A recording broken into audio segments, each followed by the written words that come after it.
the so-called gender paradox. And that's a very interesting thing because it's really put their tails in a knot in Scandinavia. And that makes sense because the Scandinavians are going to have to deal with this first because they've gone the farthest down the road for like making their society gender equal. But explain that to people. Yeah, They don't. I will. Okay, so imagine first of all that there's two kinds of equality that you might pursue. One would be equality of opportunity, and so that would mean that there's wide range of talent across people regardless of their type, whatever that might be, sex, gender, race, ethnicity.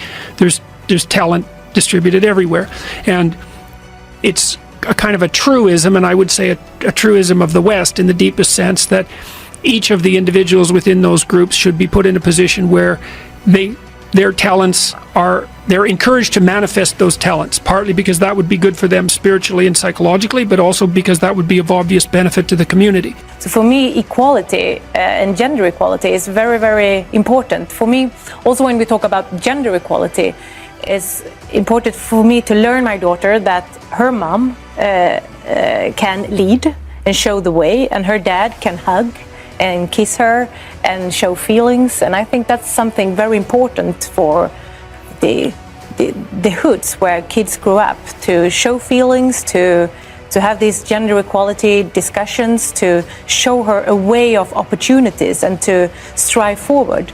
And it's important both for lonely men and lonely young men, but also for women that feel this roof of glass. They need to fight and to struggle the roof of glass to be successful in their lives. Agreeable people, especially if they're really agreeable, are so agreeable that they often don't even know what they want because they're so accustomed to living for other people. If you ask a disagreeable person what he wants, say, or she wants, they'll tell you right away. They know. It's like, this is what I want and this is how I'm going to get it. But agreeable people, they're so accustomed to living for other people and to finding out what other people want and to trying to make them comfortable and so forth, that it's harder for them to find a sense of their own desires as they move through life. And look, there's situations where that's advantageous, but it's certainly not advantageous if you're going to try to forge yourself a career. That just doesn't work at all. And one of the things you have to be careful of if you're agreeable is not to be exploited, because you'll line up to be exploited. Say what you think. Tell the truth about what you think. There's going to be things you think that you think are nasty and harsh, and they probably are nasty and harsh, but they're also probably true. And you need to bring those up to the forefront and deliver the message. And it's not straightforward at all, because agreeable people do not like conflict. In order to be able to think, you have to risk being offensive. I mean, look at the conversation we're having right now. Like, you're certainly willing to risk offending me in the pursuit of truth. Why should you have the right to do that? The overwhelming proportion of people who are in prisons are male. Now, do you want to equalize that just out of curiosity? What about bricklayers? They're 99. Male and we've got about 3/4 of the population now in universities in the humanities and social sciences are female. Are we going to equalize that? And men work more longer hours. They work more dangerous jobs. They're more likely to move. They're more likely to work outside. They're more likely to participate in jobs in the STEM fields that are scalable. They make more money for those reasons. And that's all hidden under the idea that the reason that men and women make different amounts of money is because of their gender. Right, I mean, talent's rare, which people don't understand. There's lots of different kinds of talent, but in each domain it's rare. And so it's to everyone's benefit to exploit talented people to the maximal possible degree. So even if you're just selfish, you'd want to push for equality of opportunity, because the more talented people there are out there, the more cool stuff you get to have, and hopefully the more diverse and interesting your life is. So you can pursue equality of opportunity policies, and the Scandinavians have done that, especially trying to knock down barriers for women in the workplace. And by all accounts, by all standard theories, the Scandinavian countries and places like the Netherlands, Canada to a slightly lesser degree, have gone farther than any other countries in pursuing those policies. part of the consequence of that is that some of the differences between men and women have been minimized. So obviously there's far more women in the workplace than there were 40 years ago. And in many occupations, there's actually dominance by women. There's dominance in the universities, there's dominance in the healthcare fields. And so women have poured into the workplace. And hypothetically, there's problems with that because it's put a lot of stress on family structure.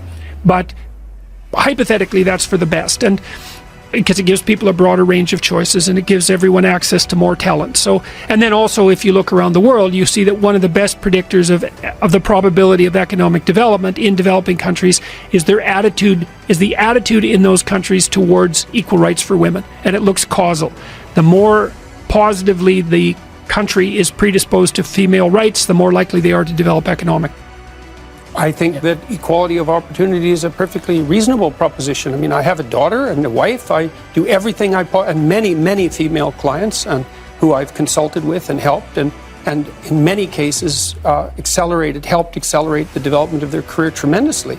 It's obviously of great utility to encourage forward striving in young people and people in general. That's not the issue in the least. The issue is the outcome. Yeah, well, and why do you think the outcome, and these countries where the outcome is more equal, why do you think that leads to bigger differences between sexes? Because there's only two reasons that men and women differ. One is cultural, and the other is biological. And if you minimize the cultural differences, you maximize the biological differences.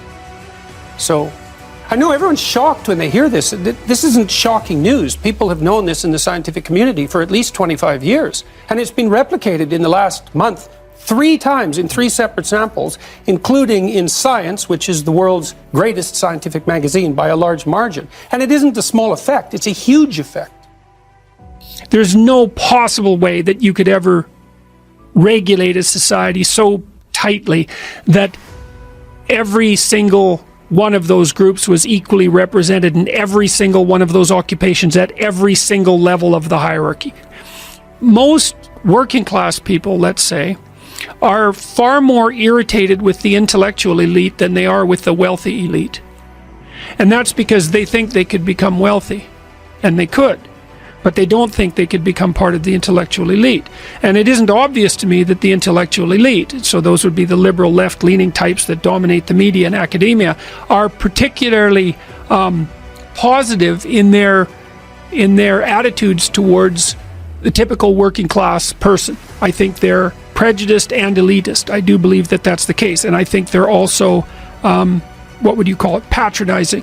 And so they're much more concerned with the 1% who are the cognitive elite than they are the 1% who are the economic elite, because at least they think that's a game they could play.